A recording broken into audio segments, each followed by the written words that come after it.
Sulawesi Selatan.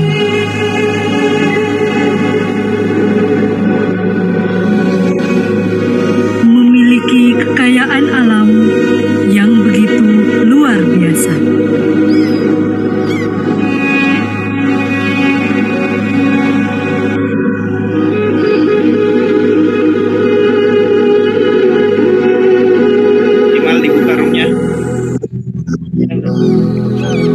Dengan latar belakang sejarah dan budaya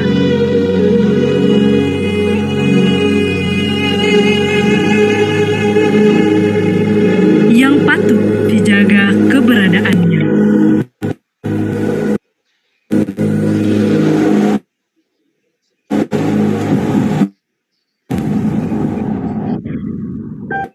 Di sini, Bea Cukai Makassar hadir menjadi garda terdepan menjaga Indonesia Timur.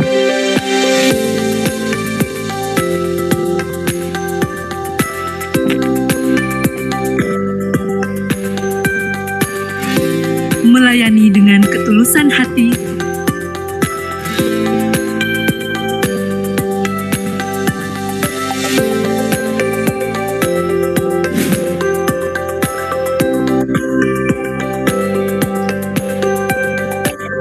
serta kemauan yang keras mengabdi pada negeri.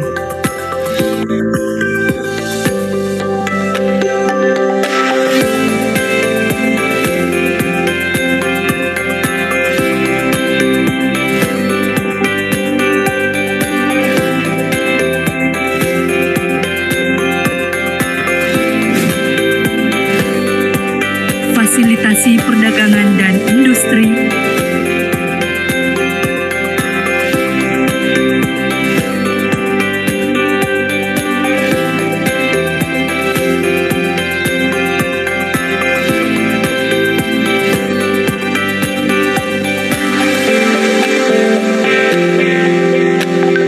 lindungi generasi.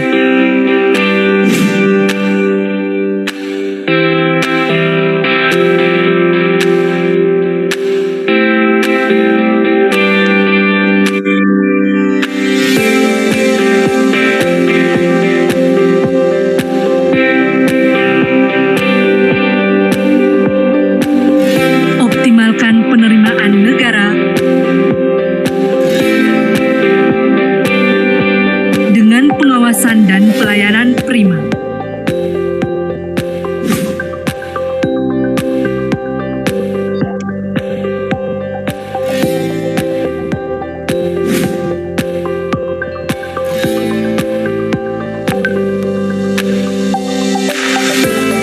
Semangat memberikan informasi dan edukasi,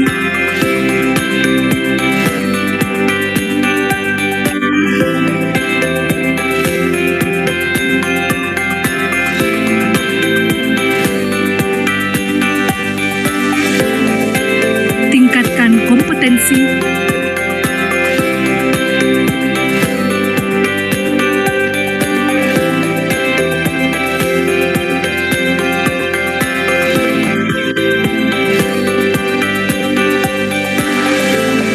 dan terus kembangkan inovasi yang terbaik.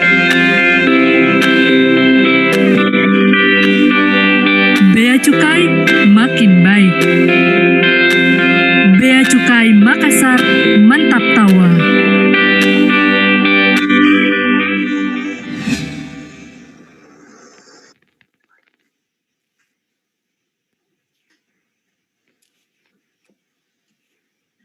Assalamualaikum warahmatullahi wabarakatuh. Selamat pagi dan selamat datang Bapak Ibu peserta ekspor asisten seri 3. Perkenalkan, saya Andi Dwi Darmanastiti akan bertindak sebagai moderator pada kegiatan hari ini. Bapak Ibu peserta ekspor asisten, kegiatan ini bertujuan untuk memunculkan eksportir-eksportir baru di Indonesia, khususnya daerah kita Sulawesi Selatan. Dan sesi ini adalah seri ketiga dari 5 rangkaian ekspor asistens, dan pada hari ini akan ada 4 materi yang merupakan rangkaian materi dari 2 seri sebelumnya. Baiklah, tanpa berlama-lama lagi, langsung saja kita mendengarkan materi pertama, yaitu tentang mengenal instansi pemerintahan dalam kegiatan ekspor oleh Saudari Asrinda Saptawati. Kepada Saudari Asrinda Saptawati, kami persilahkan. Baik, terima kasih.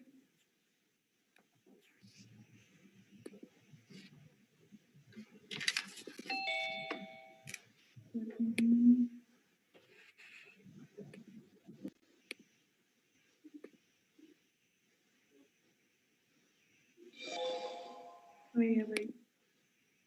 Baik, terima kasih moderator Ibu Ewi yang cantik sekali. Halo, selamat pagi Bapak dan Ibu calon eksportir dan penggiat ekspor Indonesia, khususnya di Sulawesi Selatan yang luar biasa. Apa kabar Bapak Ibu? Nah, pada kesempatan sesi 1 ini, saya akan sharing tentang instansi pemerintahan apa saja yang terlibat dalam pelayanan ekspor.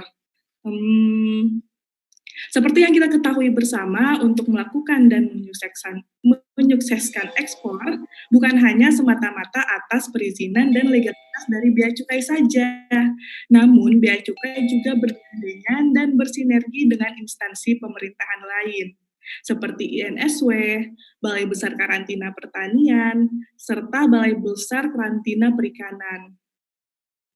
Ketika mendengar nama Bea Cukai, sederhananya yang pertama kali terpikirkan kita itu apa sih sebenarnya? Ya paling ekspor, impor, atau mungkin barang kiriman, penipuan, mungkin seperti itu ya Bapak Ibu.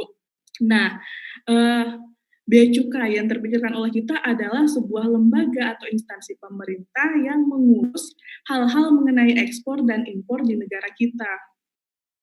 Namun, tidak sedikit dari masyarakat yang tidak mengetahui apa itu Bea Cukai. Bea Cukai adalah suatu instansi yang memiliki peran untuk mengawasi dan mengontrol keluar masuknya barang dari dan dalam maupun luar negeri di wilayah NKRI. Tugas pokok Direktorat Jenderal Bea dan Cukai yaitu di samping melaksanakan sebagian tugas pokok Kementerian Keuangan di bidang kepabeanan dan cukai, berdasarkan kebijakan yang telah ditetapkan oleh Menteri Keuangan, kemudian kebijaksanaan pemerintah yang berkaitan dengan lalu lintas barang yang masuk atau keluar daerah pabean dan pemungutan bea masuk dan cukai serta pungutan negara lainnya berdasarkan peraturan perundang-undangan yang berlaku. Terus Direktorat Jenderal Bea Cukai adalah unit eselon 1 di bawah Kementerian Keuangan yang bertugas untuk memberikan pelayanan dan pengawasan di bidang kepabeanan dan cukai. Nah, dasar hukumnya apa? Dasar pekerjaannya itu apa? Yaitu Undang-Undang Nomor 17 Tahun 2006, yaitu pembaruan dari Nomor 10 Tahun 1995 tentang kepabeanan, dan Undang-Undang Nomor 39 Tahun 2007 tentang cukai. Nah, di samping itu, dalam menjalankan tugasnya, Bea Cukai memiliki 4 fungsi utama, yaitu Trade Facilitator, Industrial Assistant, Revenue Collector, dan Community Protector. Nah, salah satu fungsi Bea Cukai sebagai trade facilitator yaitu memberikan fasilitas perdagangan sehingga dapat menekan ekonomi biaya tinggi yang pada akhirnya akan menciptakan iklim perdagangan yang kondusif seperti dengan menyediakan kemudahan bagi pengguna jasa dalam rangka memberikan pelayanan dan pengawasan yang lebih cepat.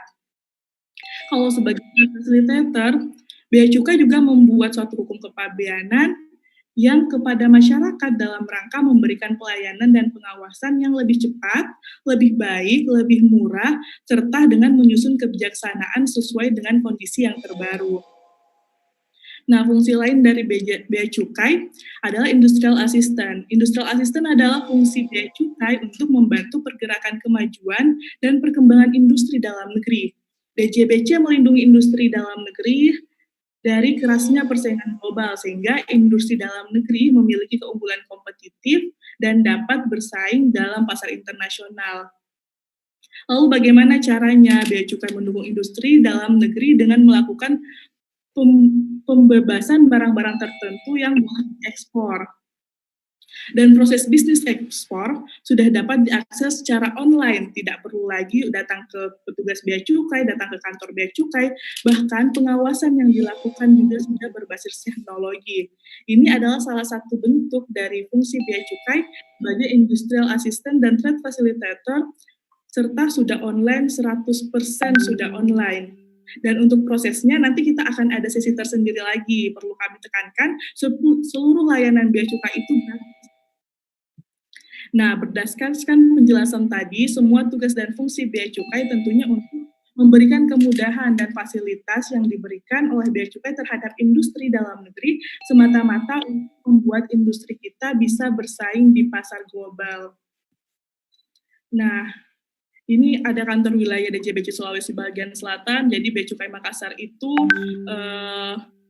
dikanwili oleh Kanwil DJBC Sulawesi bagian selatan, unit vertikal DJBC yang berada di daerah yang membawahi Sulawesi bagian selatan, barat, dan tenggara. Alamatnya ada di Jalan Satando.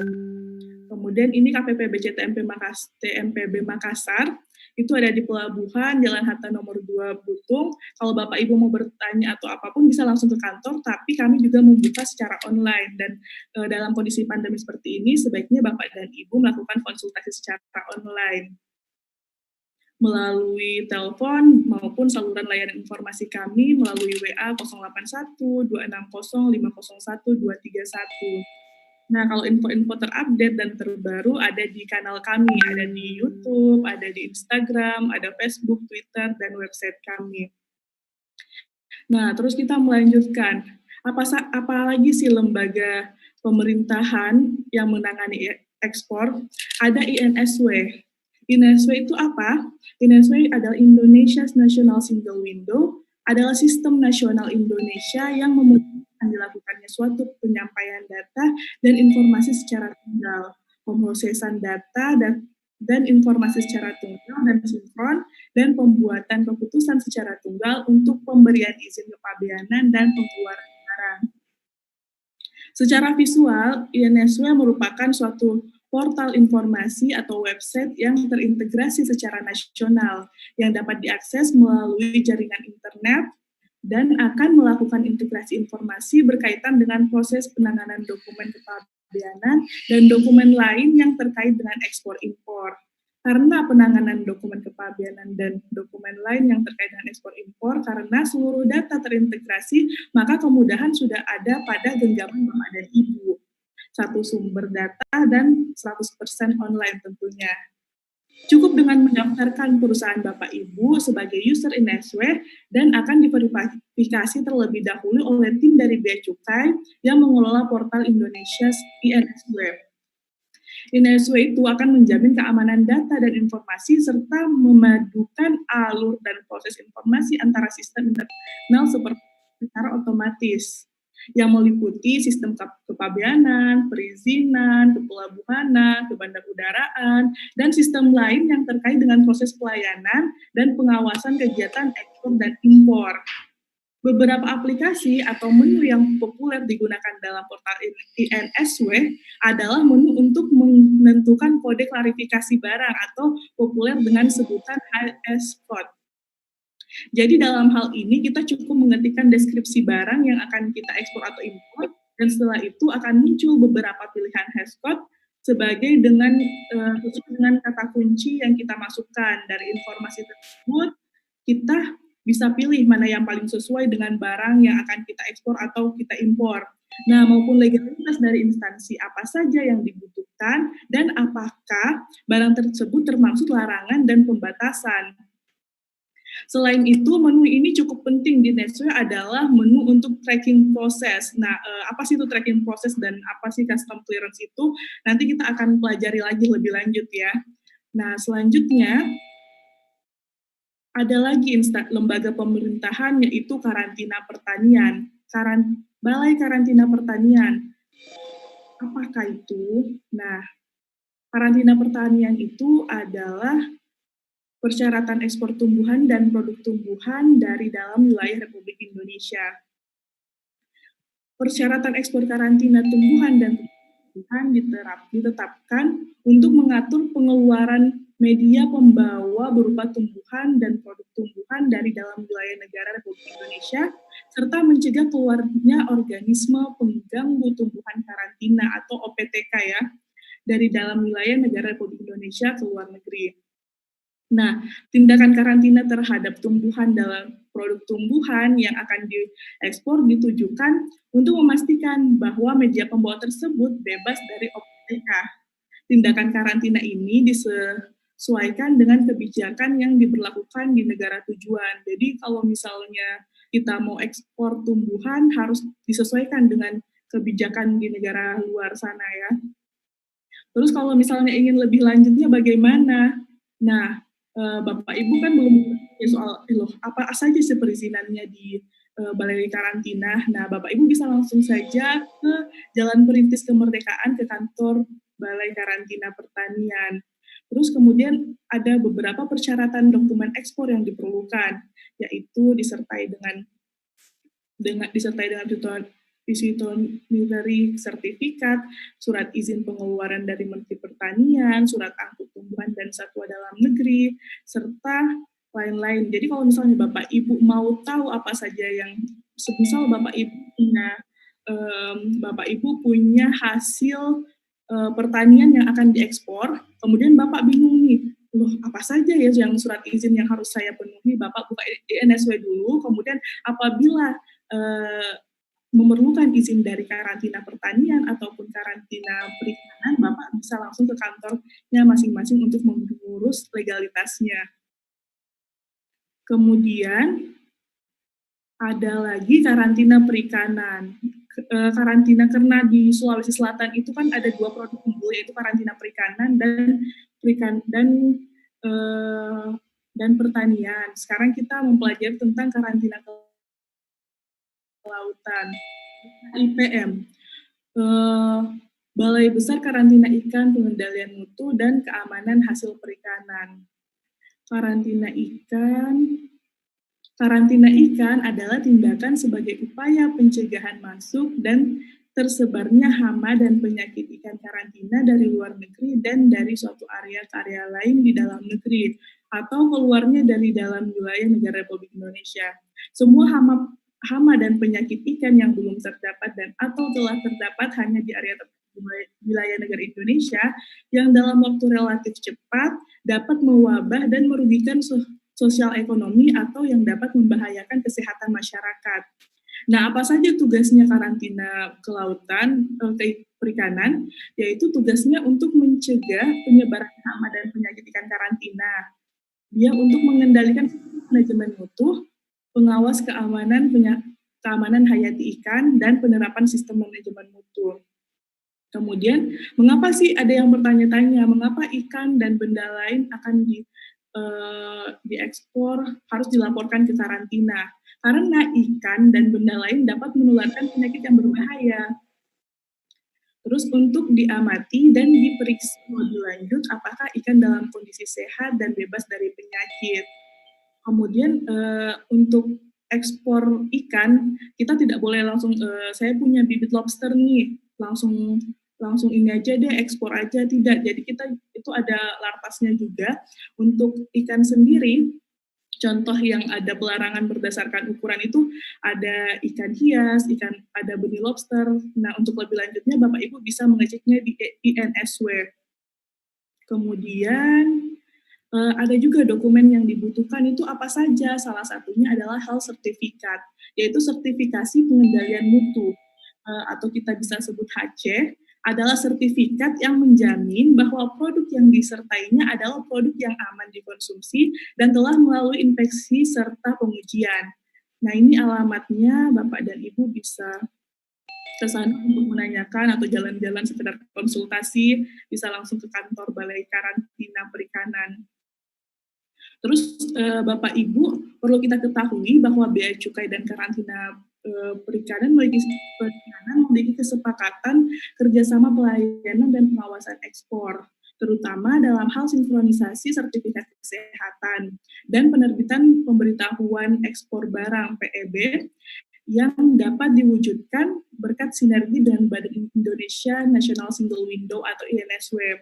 Kerjasama telah dilakukan dengan BKIPM dan INSW untuk mewujudkan single submission, single inspection, dan single profile dalam pelayanan dan pengawasan ekspor. Nah, melalui kerjasama tersebut dan nilai ekspor produk perikanan yang semakin meningkat, diharapkan neraca perdagangan Indonesia dapat terus berada pada kondisi surplus dan produk perikanan Indonesia makin dikenal dan dipercaya oleh dunia internasional. Mungkin itu saja materi yang saya sampaikan. Akhir kata, semangat terus calon eksportir Sulawesi, ekspor itu mudah, jadi ayo mulai ekspor. Wassalamualaikum warahmatullahi wabarakatuh. Waalaikumsalam warahmatullahi wabarakatuh. Nah, terima kasih Saudari Asrinda atas materinya. Jadi gini, ngobrol sedikit tentang tanya-tanya soal izin, soal HS itu emang sering banget ya akhir-akhir ini ditanyain sama terutama untuk dari calon eksportir ya. Iya, betul sekali Bu. Jadi kalau di kantor itu, di layar informasi kami, banyak banget yang nanya-nanya. Kalau misalnya saya mau ekspor perikanan, mungkin lobster seperti itu hanya harus berapa gitu sih Bu yang banyak tanya. Nah, ya dan ternyata Bapak Ibu peserta ekspor assistance sekarang tuh informasinya udah tersebar sangat mudah sekali untuk diakses, terlebih dengan adanya INSW. Jadi kalau kita sekali masuk di INSW, kita mau nyari sebuah HS code atau sebuah deskripsi, itu udah ada semua ya, langsung ada biaya masuknya, ada biaya keluarnya, ada bahkan ada izin-izin yang dibutuhkan juga ya di situ ya. Iya, betul sekali. Baiklah, terima kasih Saudari Asrinda Saptawati atas waktunya dan materinya. Nah, baiklah Bapak Ibu peserta ekspor assistance, itulah tadi materi mengenal instansi pemerintahan dalam kegiatan ekspor. Nah, selain pemerintahan, kan ada juga nih pihak-pihak lain yang terkait dalam proses ekspor. Nah, materi selanjutnya ini tentang mengenal shipping line, forwarder, PPJK, dan PJT yang akan dibawakan oleh Bapak Ali Akbar Mapatundru. Kepada Bapak Ali Akbar, kami persilahkan. Terima kasih Mbak Iwi atas kesempatan yang diberikan. Mbak Iwi dengarkan suara saya kan? Iya, jelas Pak. Mohon ditegur ya kalau suara saya hilang ya. Oke, baiklah saya akan mulai. Yang saya hormati Sobat Maraga semuanya, Ibu dan Bapak calon eksportir. Yang saya hormati Ibu dan Bapak pimpinan, senior, rekan-rekan di Bea Cukai, maupun di Kementerian Keuangan yang sempat menyaksikan acara ini. Assalamualaikum warahmatullahi wabarakatuh. Alhamdulillahirrabbilalamin. Wassalatu wassalamu ala rasulillah Muhammad sallallahu alaihi wasallam. Segala puji syukur kita panjatkan kehadirat Allah Subhanahu wa taala, karena atas berkat rahmat-Nya lah kita masih bisa mengikuti acara ekspor assistance seri ketiga ini. Salam serta salawat semoga tetap tercurahkan kepada baginda kita Nabiullah Muhammad sallallahu alaihi wasallam.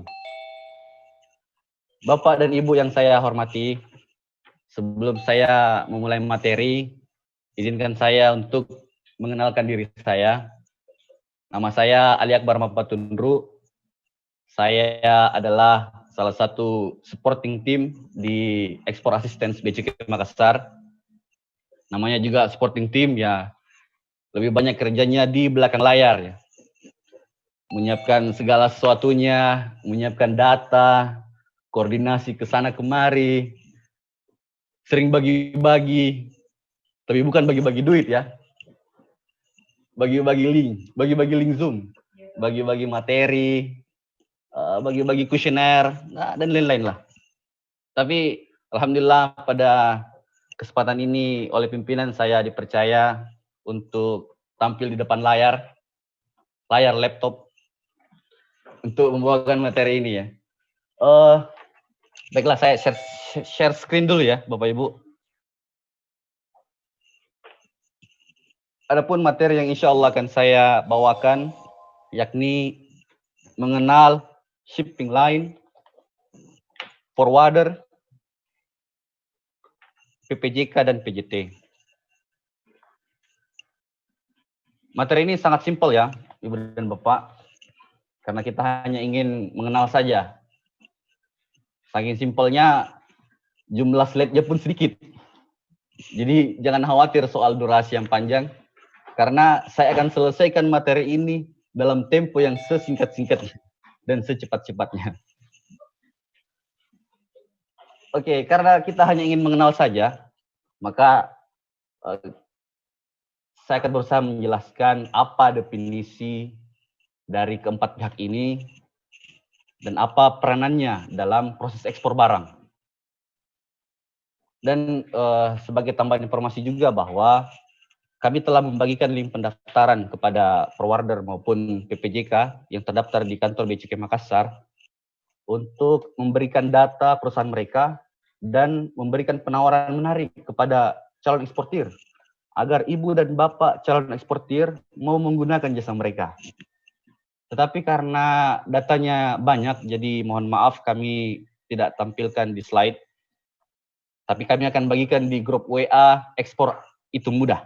Jadi pastikan ibu dan bapak masuk di grup itu. Dan untuk proses bisnisnya akan disampaikan oleh pemateri selanjutnya, yakni Kakanda Abdul Ghafur. Ibu dan bapak yang saya hormati, sebelum saya melanjutkan materi, sebenarnya saya punya pertanyaan kepada bapak dan ibu semuanya, calon eksportir. Tapi karena ibu dan bapak di-mute oleh host, jadi saya ajukan pertanyaannya dan saya pula yang menjawabnya. Pertanyaannya kira-kira seperti ini. Jika ibu dan bapak sudah punya produk yang siap untuk diekspor dan sudah ada pembelinya dan juga sudah terjadi kesepakatan harga dengan pembeli, kira-kira apa yang ibu dan bapak lakukan selaku eksportir? Itu pertanyaannya. Jawabannya adalah segera kirim barangnya. Segera kirim barangnya ibu dan bapak. Pembeli bisa mengamuk kalau tidak segera dikirim barangnya, apalagi kalau pembelinya sudah bayar DP ya. Jadi bisa hilang kepercayaan pembeli terhadap ibu dan bapak selaku eksportir. Kepercayaan itu harus dijaga ya ibu dan bapak. Oke, lantas bagaimana cara kirimnya? Kepada siapa ibu dan bapak akan meminta tolong untuk kirimkan barangnya? Nah, inilah peranan dari keempat ini, shipping line, forwarder, PJK, dan PJT. Mereka inilah yang akan membantu dalam tanda petik ya, akan membantu ibu dan bapak selaku eksportir untuk mengirimkan barangnya ke luar negeri. Membantu di sini saya berikan tanda petik karena akan ada biaya yang akan dikenakan kepada eksportir dalam menggunakan jasa mereka.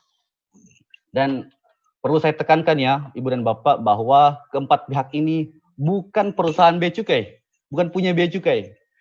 Bea cukai tidak menjalin kerjasama bisnis dengan keempat pihak ini. Oke, ibu dan bapak yang saya hormati, kita mulai yang pertama. Pihak pertama namanya shipping line. Apa sih itu shipping line itu? Shipping line adalah perusahaan yang bergerak di bidang jasa pengangkutan laut, di mana perusahaan tersebut mempunyai dan mengoperasikan kapalnya sendiri ataupun secara konsorsium. Artinya, shipping line inilah yang mempunyai kapal untuk mengangkut barang, tapi via laut saja. Terus via udara apa namanya? Via udara namanya adalah maskapai penerbangan seperti Garuda Indonesia dan lain sebagainya. Kemudian apa peranan dari shipping line ini? Peranannya itu adalah hanya untuk mengangkut barang dari pelabuhan muat atau pelabuhan ekspor ke pelabuhan tujuan.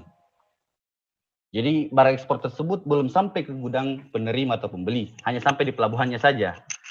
Sebagai contoh, jika ibu dan bapak selaku eksportir ingin mengirim barang, umpamanya ke Shanghai, maka peranan shipping line ini hanya untuk mengangkut barang dari pelabuhan di dalam negeri, seperti pelabuhan di Makassar, ke pelabuhan di Shanghai.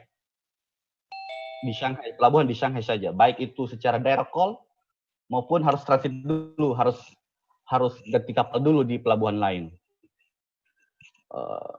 Berbicara soal direct call ini maksudnya kapal tersebut berangkat dari pelabuhan di dalam negeri, supaya di Makassar, langsung ke pelabuhan di luar negeri, tanpa harus transit dulu, tanpa harus ganti kapal dulu di pelabuhan lain di dalam negeri, seperti di pelabuhan Tanjung Priuk atau di pelabuhan Tanjung Perak. Nah, khusus di Makassar, satu-satunya shipping line yang direct call itu hanya SITC ya, Ibu dan Bapak. Saya sebutkan saja karena cuma satu perusahaan. Kita semua berharap ke depan ekspor Sulawesi Selatan dapat meningkat, sehingga makin banyak shipping line yang direct call yang mau main di Makassar, yang mau kerja di Makassar. Shipping line yang direct call ini sangat menguntungkan bagi eksportir ya, karena bisa hemat dalam biaya pengiriman dan jangka waktu pengiriman. Itulah tentang shipping line. Pihak kedua ada yang dinamakan forwarder. Apa sih forwarder ini? Forwarder ini adalah sebuah perusahaan yang bergerak dalam bidang keagenan yang mengurusi pengiriman dan penerimaan barang ekspor dan impor. Kalau menurut saya perusahaan ini sangat komplit ya peranannya, karena semua tugas penerimaan dan pengiriman barang dapat dihandle oleh forwarder. Mari kita lihat peranannya. Peranan yang pertama itu sebagai konsultan perjalanan barang. Forwarder ini memang tidak punya kapal atau pesawat seperti shipping line atau maskapai penerbangan, tetapi forwarder ini bisa memilih shipping line atau maskapai penerbangan mana yang akan digunakan oleh suatu barang ekspor.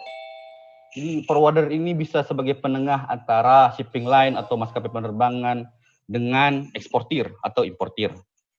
Eksportir dapat meminta saran kepada forwarder terkait rute perjalanan barang yang akan dikirim, termasuk cara pengangkutannya, apakah via laut atau via udara. Peranan yang kedua, forwarder juga bisa mengangkut barang dari gudang eksportir ke pelabuhan muat. Jadi sekiranya Ibu dan Bapak selaku eksportir tidak memiliki kendaraan untuk mengangkut barang ekspor Bapak Ibu ke pelabuhan muat, forwarder bisa menyediakannya. Yang ketiga, peranannya itu menerbitkan Bill of Lading atau RW Bill. Apa itu Bill of Lading atau RW Bill? Jadi Bill of Lading atau RW Bill itu seperti BPKB pada kendaraan bermotor ya. Bagi pemilik kendaraan, BPKB ini berfungsi sebagai bukti kepemilikan atas kendaraan tersebut. Nah, begitupun dengan Bill of Lading atau RW Bill ini.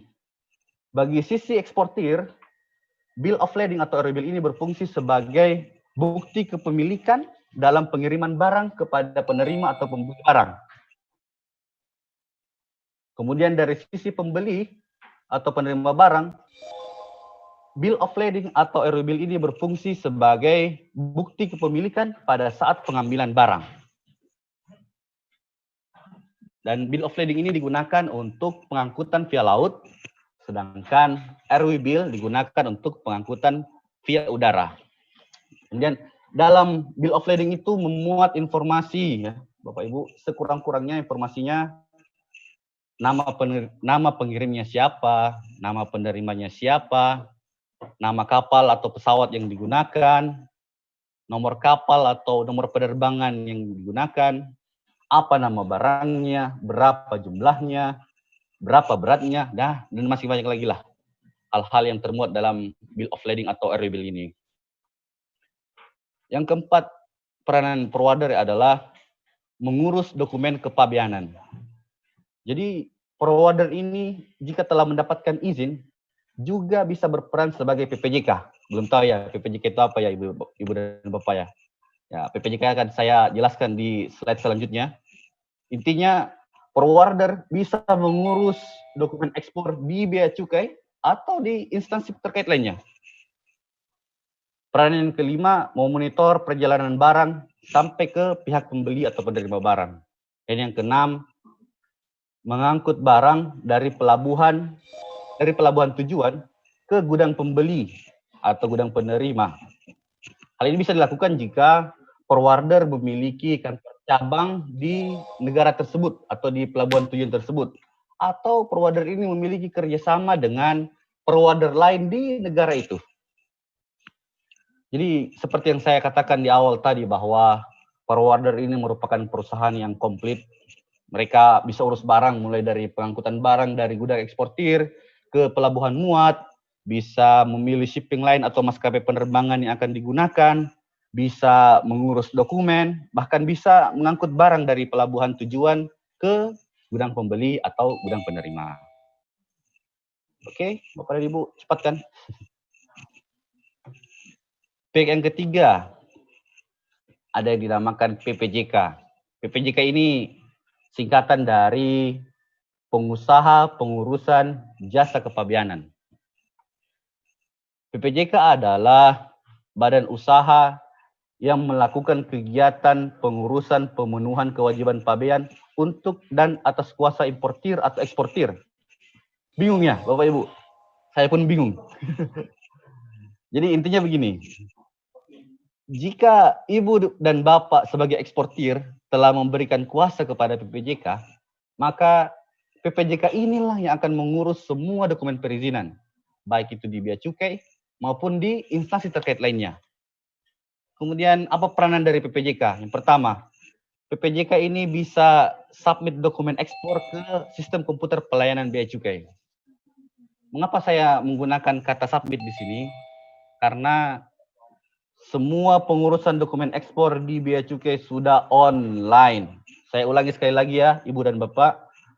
Semua pengurusan dokumen ekspor di Bea Cukai sudah online. Jadi Ibu dan Bapak tidak perlu repot datang ke kantor kami untuk mengurus dokumen ekspor.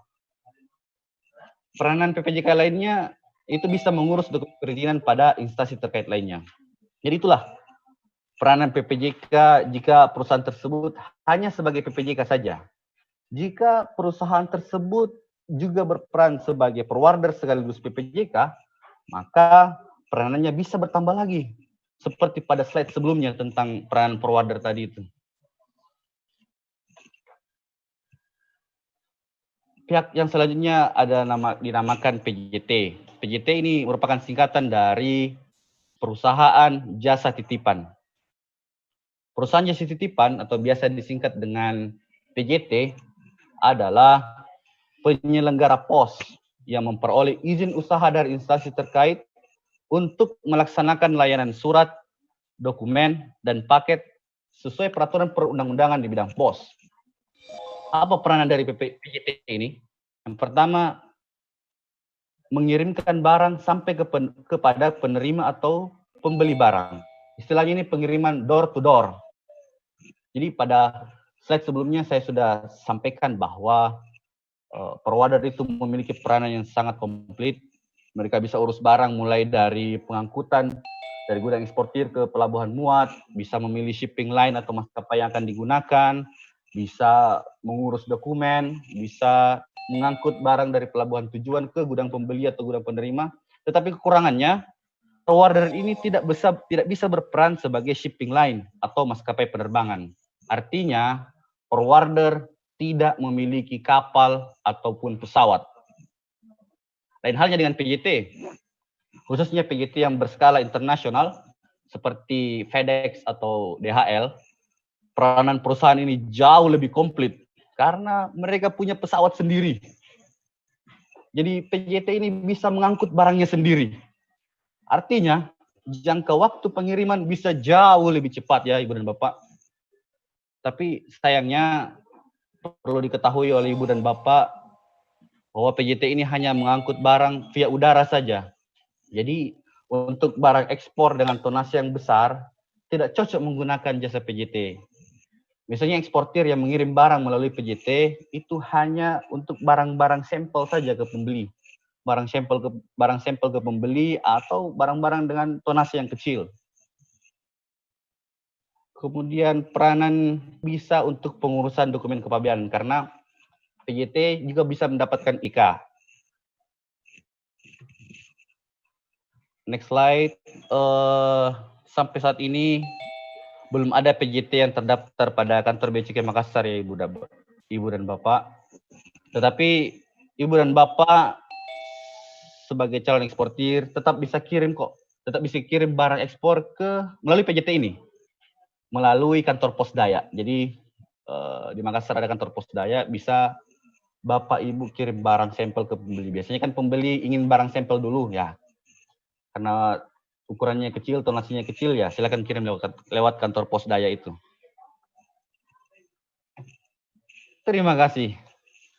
Sudah selesai ya Bapak Ibu. Demikianlah materi singkat yang sempat saya bawakan.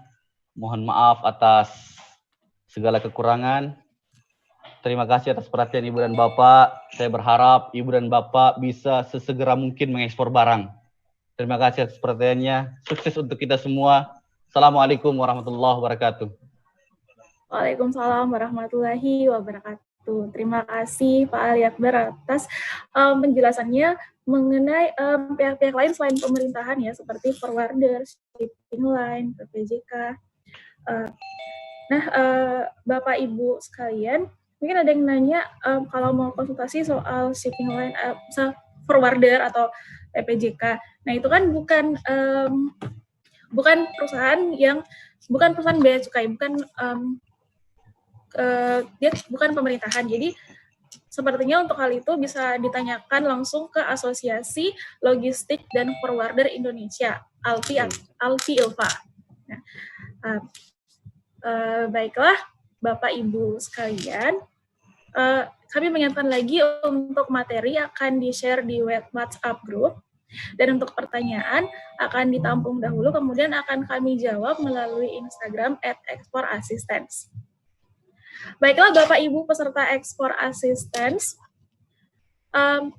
setelah materi mengenal shipping line, forwarder, PPJK, dan PJT, nah materi selanjutnya ini saya yakin Bapak Ibu sudah tidak sabar, karena materi selanjutnya akan dibawakan oleh seorang eksportir muda yang akan membagikan pengalamannya dan testimoninya selama menjalankan kegiatan ekspor. Baiklah Bapak Ibu, telah hadir bersama kami Bapak Rusmadi. Assalamualaikum Bapak Rusmadi. Bapak Rusmadi? Apa Bapak Rusmadi telah bergabung bersama kami? Ya, baik Bapak Rusmadi. Halo, bisa dengar? Iya Pak, terima kasih Pak. Ya, selamat pagi Bapak Rusmadi. Ya, pagi. Ya, Pak, ini kalau boleh nanya nih, kesibukannya sekarang nih lagi apa Pak? Kita sekarang lagi di lokasi di daerah di Entrekan, lagi persiapan barang untuk next ekspor. Mungkin kita ekspor itu di tanggal 30-an nanti. Jadi kita lagi sekarang pun sedang ini ya Pak, sedang mempersiapkan untuk ekspor. Dan terima kasih nih Pak atas waktunya, telah menyempatkan waktunya untuk ngobrol sama kami, sharing sama kami. Nah Pak, ada pertanyaan lagi nih. Ini kan sekarang nih lagi pandemi. Ada nggak sih Pak pengaruhnya pandemi dengan kegiatan ekspor Bapak? Kalau untuk pengiriman sih ada terkendala, tapi kalau untuk sharing tentang kita punya barang, bagaimana kualitas barangnya, kan data tetap bergerak, orangnya saja yang nggak bergerak. Jadi data tetap kami kirim, kita bagikan ke calon konsumen, ke klien kami untuk dijadikan patokan nanti untuk menggunakan barangnya kami. Mungkin di awal-awal pandemi agak sempat terkendala sama ini ya Pak, kayak mungkin shipping line-nya ya? Iya betul, pengirimannya kita. Iya, pengirimannya agak susah ya pas di awal-awal pandemi. Baiklah Bapak Rusmadi, sepertinya peserta Export Assistance sudah tidak sabar untuk mendengarkan sharing pengalaman dan testimoni dari Bapak Rusmadi. Baiklah Pak, kami persilahkan.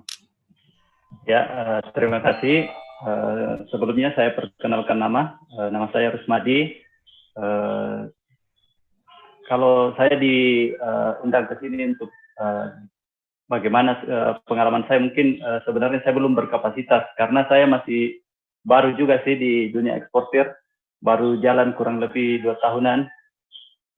Jadi kalau ditanya bagaimana saya bisa terjun di dunia eksportir, awalnya saya kenal eksportir itu cuman iseng-iseng. Jadi beda mungkin dengan kapasitasnya dengan perusahaan besar. Saya pertama ketemu klien itu di pinggir jalan. Saat itu saya masih karyawan staf hotel. Saya pulang kerja ketemu seseorang, kebetulan orang dari luar, dari Jepang. Kemudian saya ajak bincang-bincang apa yang diinginkan di negaranya kita. Kemudian dia ternyata tertarik dengan biji kakao. Saat itu saya belum bersentuhan sekali sama namanya kakao. Kalau ditanya buah kakao itu bagaimana, saya memang pernah lihat, tapi kualitasnya, apanya, itu saya belum pernah. Nah, dari situ saya mencoba inovasi. Saya coba keluar dari zona bebasnya saya. Pada saat saya ambil izin cuti, saya coba ambil sampel, beberapa sampel, kemudian saya perlihatkan ke orang tersebut, dan mereka mau mencoba untuk dikirimin. Nah, saya kirim, akhirnya dia sepakat untuk kita bikin project yang mana karena khususnya saya kan eksportir buah biji kakao. Kita mulai awal 2018 itu saya kirim cuman sampel 20 kg. Itu untuk kesannya pertama kali pengiriman itu jujur saya tidak tahu sama sekali, tidak tahu bahwa alurnya bagaimana, ininya bagaimana. Saya cari sendiri di internet, tanya teman-teman apa sih yang dibilang karantina, apa sih yang dibilang bea cukai. Nah, pada saat itu saya coba ke Makassar, bertemu dengan beberapa instansi terkait seperti karantina. Saya mencoba untuk, jadi bagaimana kita mempersiapkan barangnya itu, kalau saya pribadi begini menghitung total market yang ada di Jepang untuk konsumsi coklat aja, kalau saya penuhi sendiri kan itu nggak mungkin. Berapa sih jumlah penduduk di sana, berapa sih jumlah konsumsi per orangnya di sana, itu yang saya dalami saat ini. Bagaimana menentukan marketnya saya, berapa persen sih yang bisa saya masukin, apa sih kriteria yang bisa saya masukin. Jadi itu akan secara sistematis pasti akan kita lalui saat kita sudah terjun ke dunianya, apapun itu. Contohnya, saya tidak pernah habis pikir bahwa ternyata di Jepang itu satu lembar daun pisang harganya 200.000 rupiah. 200 rupiah. Padahal di negaranya kita 5.000 sudah dapat satu ikat. Di sana 200.000 itu cuma dapat selembar. Kalau ada beberapa perusahaan bikin diskon bahkan 500.000 bisa dapat 5 ikat, 6 ikat. Jadi terkadang kita terkurung dengan apa yang ada di dunia kita, di negara kita, bahwa sulitkah menjual barang ini. Contohnya daun pisang tadi, kalau kita pikir siapa sih yang mau beli daun pisang harga 200.000, tapi di sana ada orang yang mau beli. Itu yang kita harus dalami, bagaimana menemukan pembeli yang pas dengan barangnya kita, dengan yang patut dihargai atasnya usahanya kita. Nah, itu yang teman-teman harus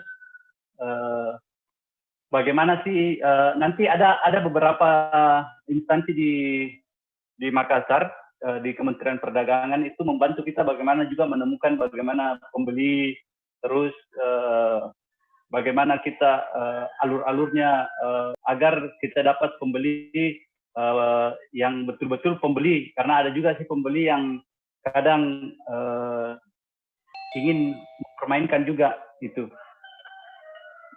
Nah, kemudian kesan saya juga terhadap pelayanan bea cukai yang terakhir, termasuk bagaimana saya pribadi, karena barang biji kakao itu kena bea keluar namanya BK. Jadi kita punya biji kena 5%, dan kadang pernah kami melakukan pengiriman, terkadang ada miskomunikasi antara PPJK, kami lupa melaporkan bahwa ada barang biji kakao yang kena bea keluar. Jadi pada saat penulisan AWB-nya, pelaporan barangnya, kita tulis 0%. Itu juga ada bantuan dari pihak bea cukai. Jadi barangnya kami kita terkirim, baru dikenakan bea keluar. Itu menurut kami sangat membantu dari pihak instansi bea cukai. Terima kasih juga karena mungkin memang dukungan bea cukai kepada kami sangat luar biasa, termasuk pengurusan barangnya kami di bandara pada saat pemeriksaan, apabila diperiksa. Jadi temuannya kadang pernah juga kami salah dokumen, kita dibantu oleh pihak bea cukai bagaimana.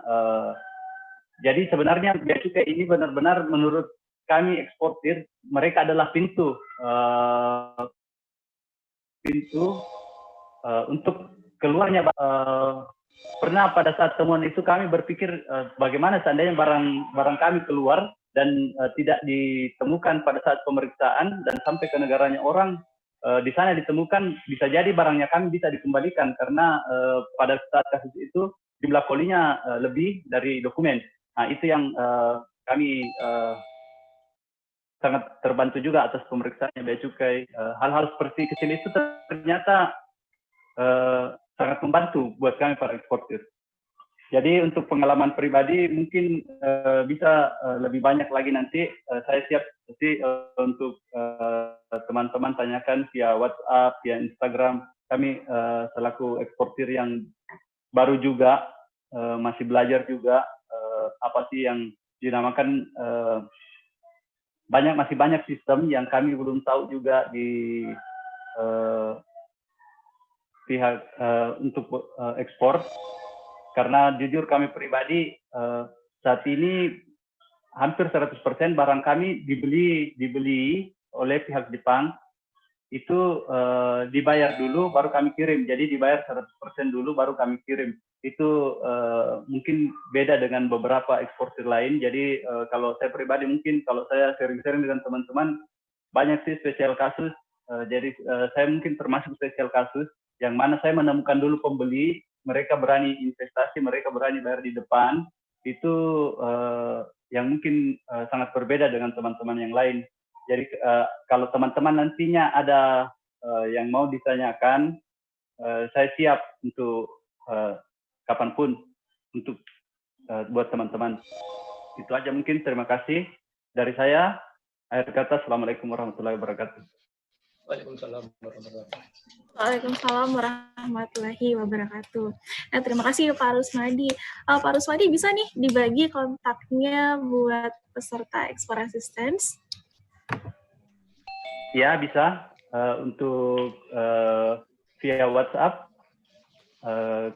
kami di 0811 421 6673. Baik, Bapak Ibu peserta ekspor assistance, nanti kami akan membagikan kontak Bapak Rusmadi agar kalau misalkan Bapak Ibu peserta ekspor assistance ingin berkonsultasi atau tanya-tanya soal barang dan mungkin lebih mengenal lagi dengan Pak Rusmadi, nanti kami share kontaknya.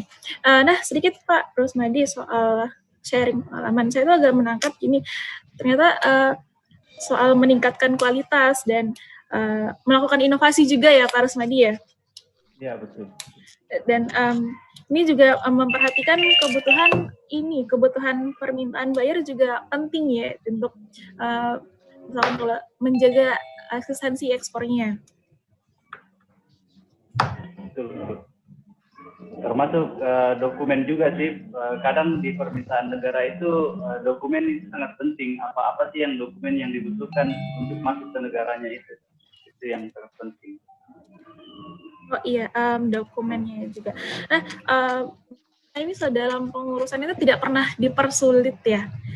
Semuanya selalu dimudahkan, dibantu, dan memang Bea Cukai Makassar mendukung untuk pelaksanaan ekspor khususnya Sulawesi Selatan. Iya.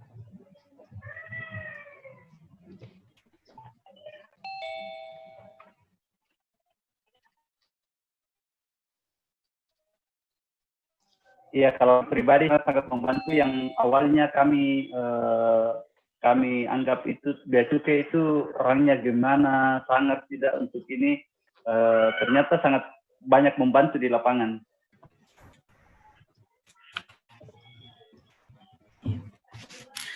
Baiklah, Bapak Rusmadi, terima kasih atas waktunya, terima kasih atas sharing pengalamannya. Semoga ekspor di Sulawesi Selatan bisa menjadi lebih banyak dan lebih berjaya. Terima kasih Pak Rusmadi. Ya, sama-sama Bu. Ya, terima kasih Pak. Ya. Baiklah Bapak Ibu peserta ekspor assistance, tadi kita sudah mendengar penjelasan sharing pengalaman dan testimoni dari Bapak Rusmadi, seorang eksportir yang muda dan sudah menjelang kesuksesannya di usia yang muda. Nah, Bapak Ibu, selanjutnya adalah materi terakhir pada sesi kita kali ini, yaitu mengenal proses bisnis pengiriman barang ekspor via laut yang akan dibawakan oleh Bapak Abdul Ghafur. Baiklah, Bapak Abdul Ghafur, kami persilahkan. Baik, terima kasih Mbak Ewi atas kesempatan diberikannya. Assalamualaikum warahmatullahi wabarakatuh. Selamat pagi, salam sejahtera untuk semuanya. Yang terhormat Bapak Ibu sekalian, calon-calon eksportir dan teman-teman Bea Cukai. Berbahagia sekali hari ini saya bisa bertemu dengan Bapak Ibu sekalian, walaupun dengan melalui Zoom, aplikasi Zoom. Semoga Bapak Ibu sekalian selalu diberi kesehatan oleh Allah Subhanahu wa taala. Sebelumnya saya memperkenalkan diri dulu, nama saya Abdul Ghafur. Saat ini bertugas di Bea Cukai Makassar. Pada kesempatan ini saya menyampaikan materi atau sedikit berbagi tentang proses bisnis di pelabuhan. Saya harap Bapak Ibu sekalian sudah memiliki gambaran produk apa yang kira-kira bisa diekspor, atau mulai mencari informasi produk apa yang ada di Indonesia yang banyak dicari di luar negeri. Contohnya kayak tadi kita sudah dapat info dari mana Pak Rusmadi, produk-produk yang harga daun pisang itu di Jepang itu bisa sampai harganya 200.000. Baik, kita mulai saja. Pertama, apakah Anda sudah sepakat dengan pembeli mengenai harganya, jumlah, kualitasnya, mutlak, pembayarannya,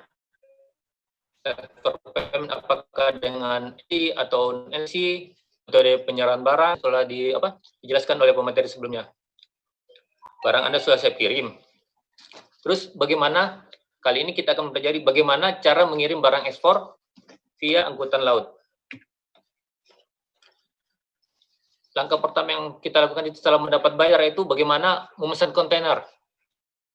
Di mana tempat memesan kontainer, jenis kontainer yang tersedia, terus berapa biaya sewa per kontainer.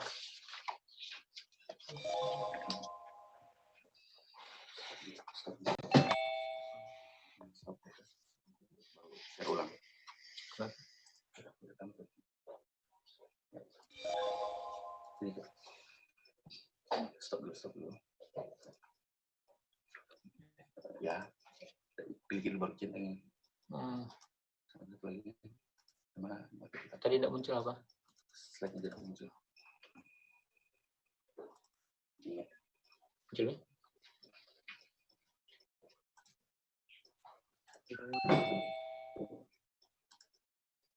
Muncul ya?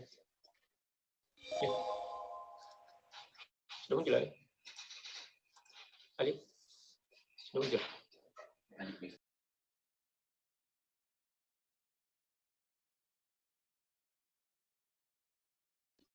Muncul ini.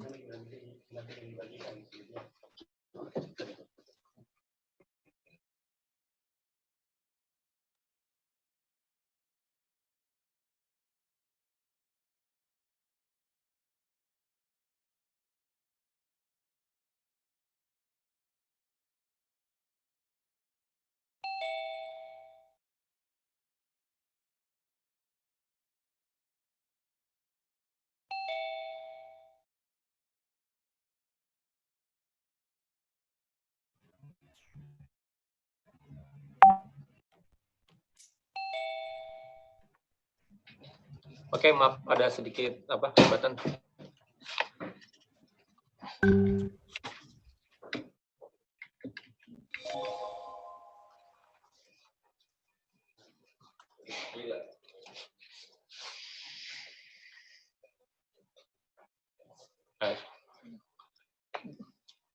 Memesan kontainer. Di mana? Bapak Ibu sekalian dapat memesan kontainer pada perusahaan pelayaran atau shipping line seperti yang dijelaskan Saudara Ali Akbar sebelumnya.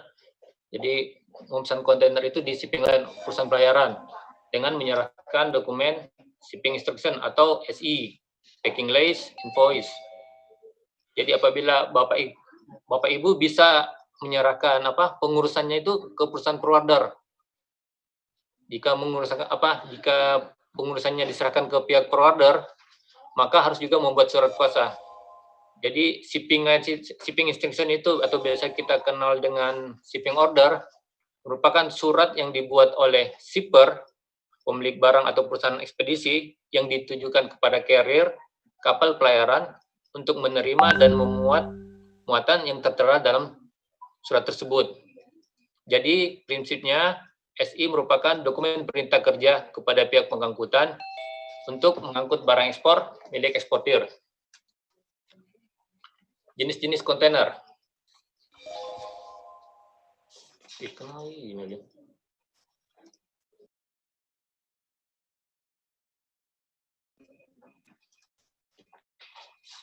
Mungkin ini.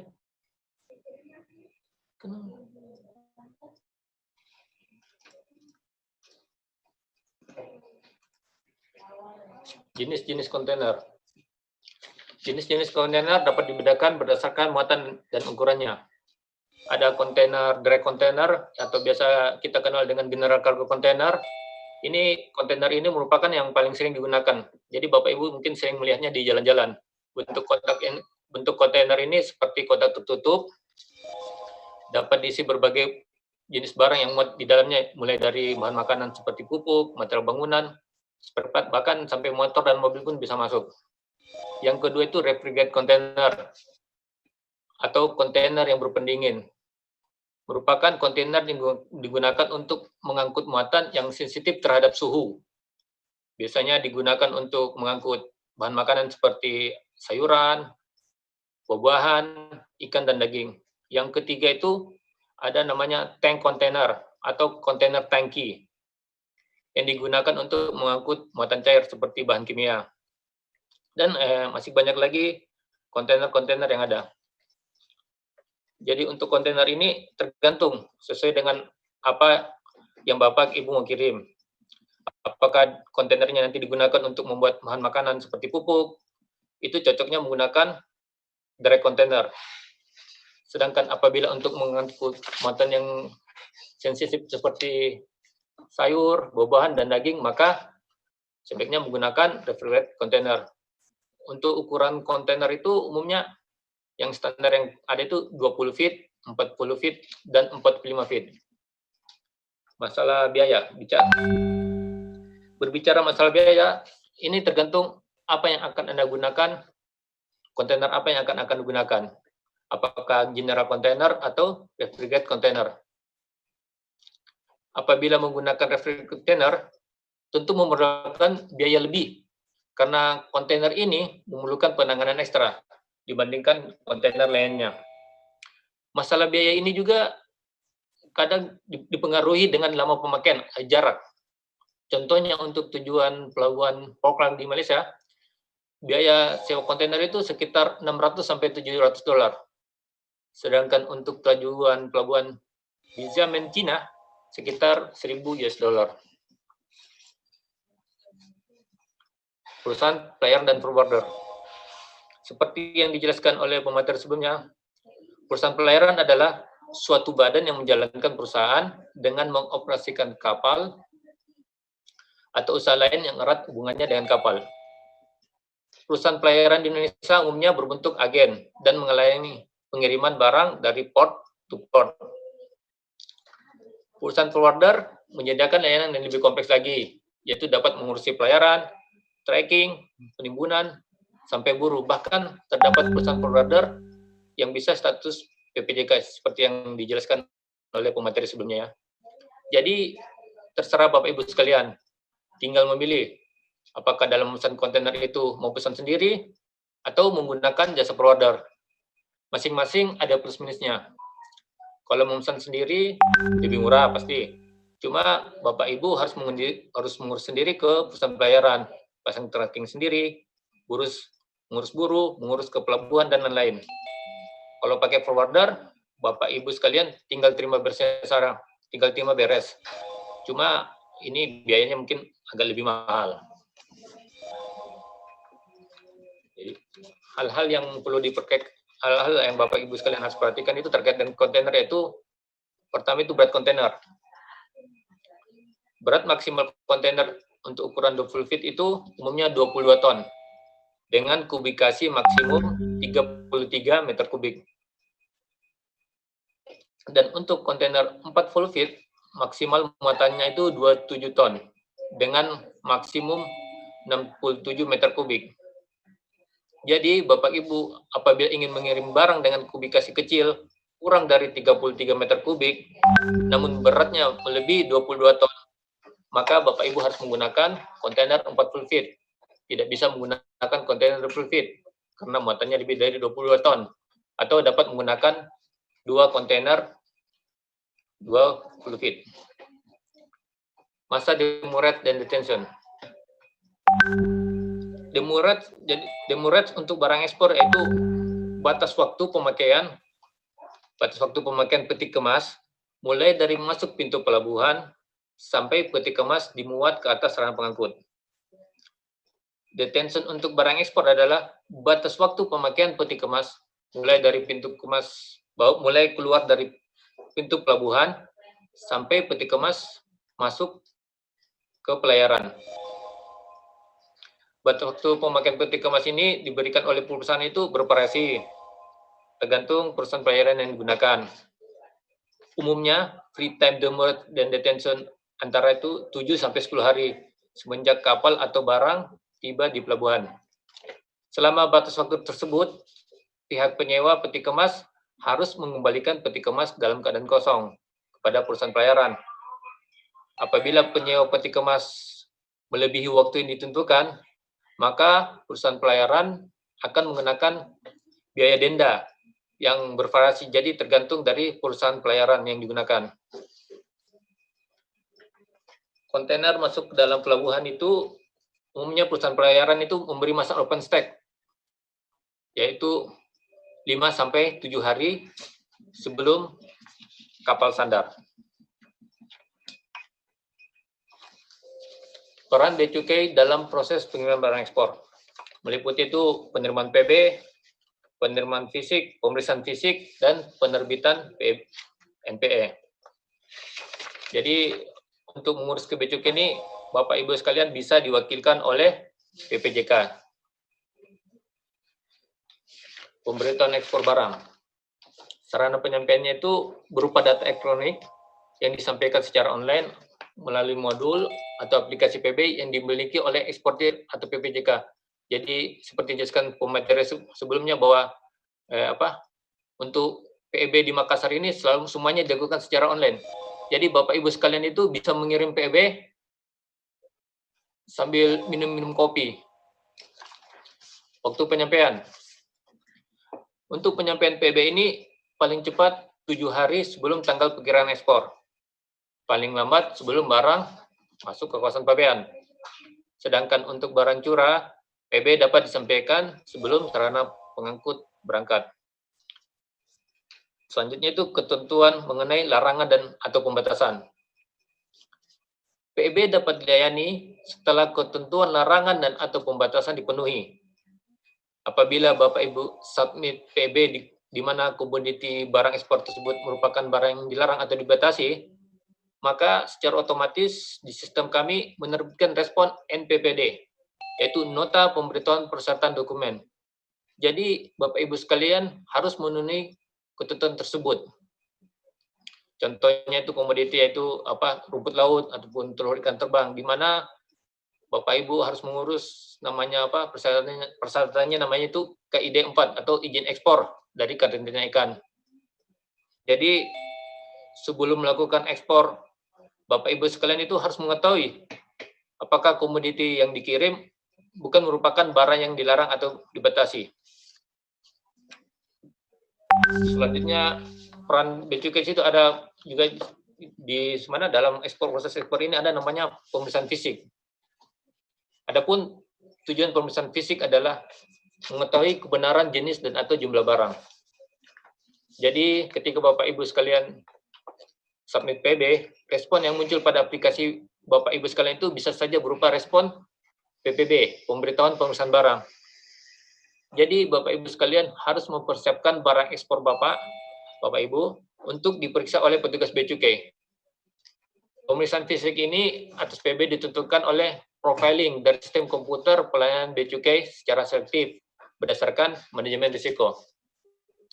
Umumnya yang terkena pemeriksaan fisik ini biasanya itu untuk komoditi yang terkena bea keluar. Contohnya biji kakao, kelapa sawit, dan CPO.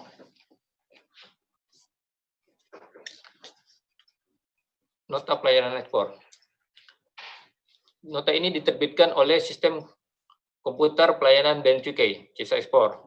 Jadi ketika Bapak Ibu mengirim PEB, apabila datanya sudah lengkap dan sesuai, tidak termasuk barang larangan dan pembatasan, atau barang yang dilarang atau dibatasi ekspornya, tapi syarat ekspornya telah dipenuhi, dan barang ekspor tersebut tidak dilakukan pemeriksaan fisik, PB diberi nomor dan tanggal pendaftaran dan diterbitkan respon NPE.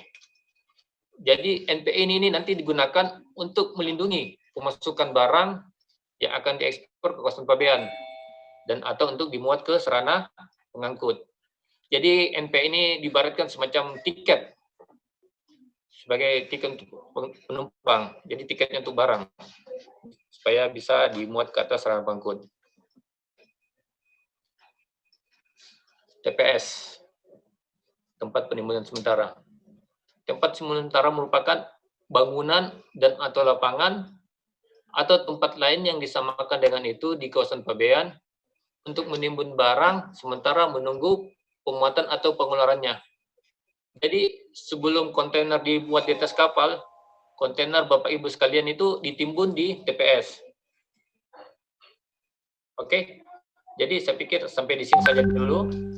Kurang lebihnya saya meminta maaf apabila ada kesalahan. Harapan saya Bapak Ibu sudah mempunyai gambaran mengenai bagaimana cara mengirim barang ekspor via laut. Demikian, terima kasih. Wabillahi taufik wal hidayah. Assalamualaikum warahmatullahi wabarakatuh. Selanjutnya saya kembalikan ke moderator.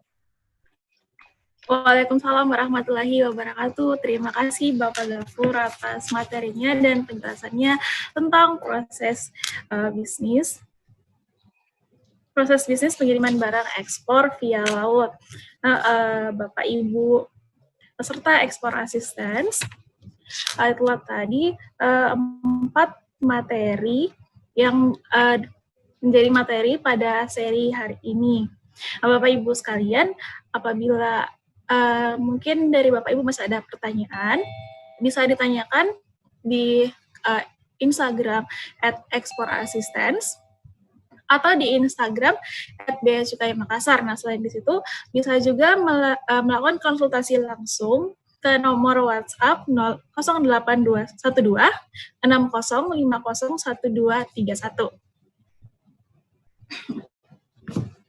Baiklah Bapak Ibu, sebelum penutupan, mari kita mengakhiri dan untuk mengabadikan momen kita siang hari ini, mari kita melakukan virtual photoshoot.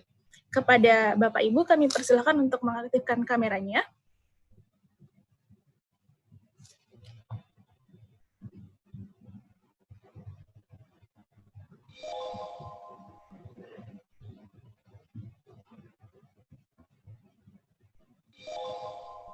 Baik, Bapak Ibu dalam hitungan 1, 2, 3.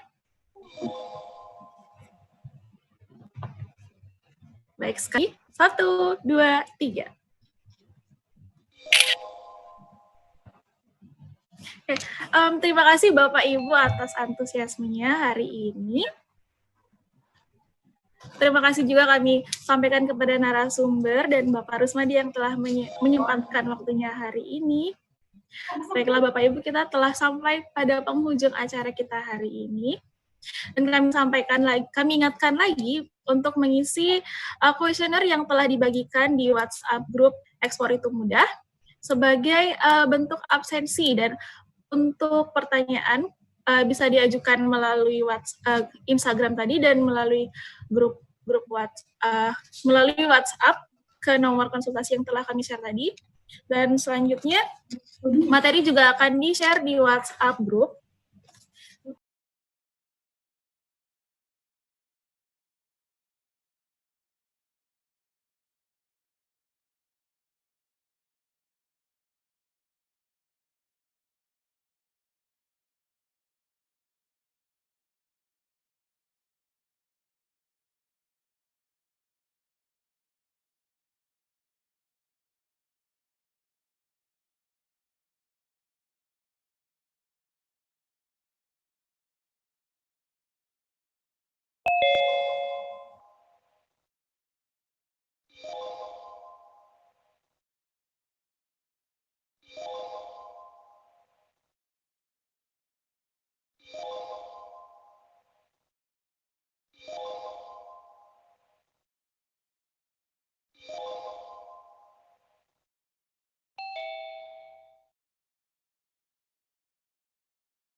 Nggak ada Kak, ya Allah. Kali.